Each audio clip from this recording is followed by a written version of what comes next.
Blessings and peace, everyone.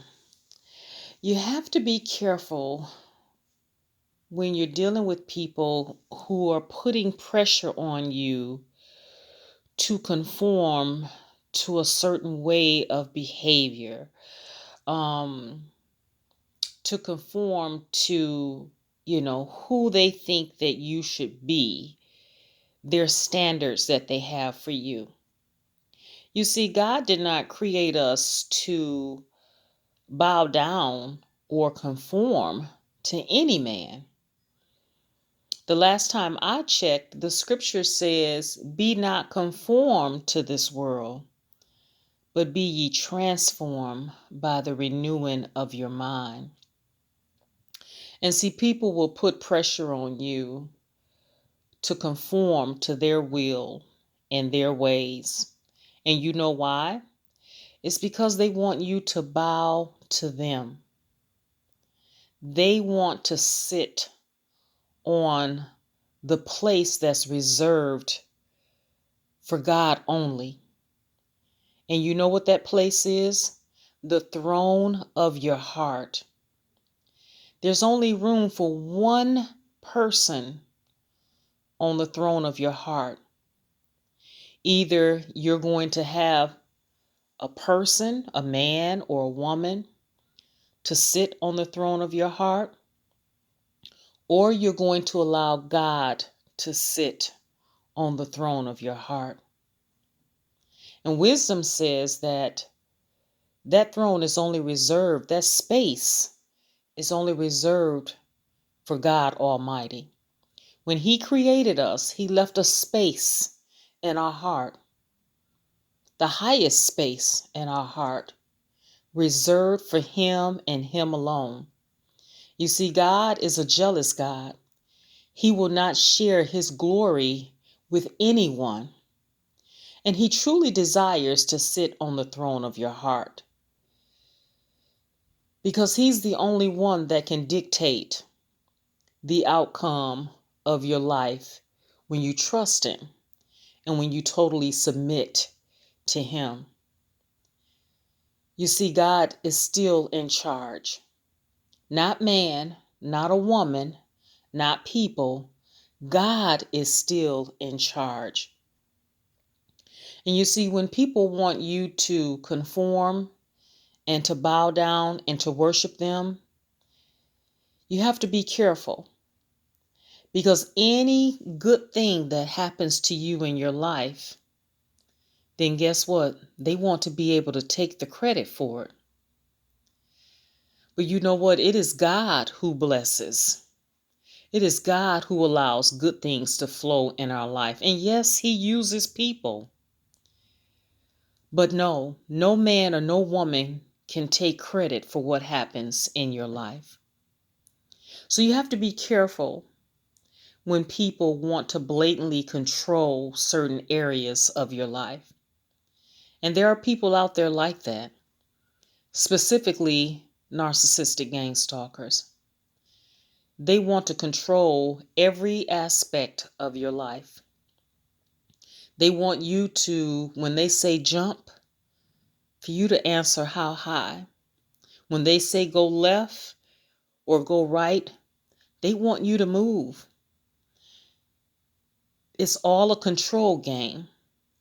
Narcissistic gang stalkers, they love control. It fuels them.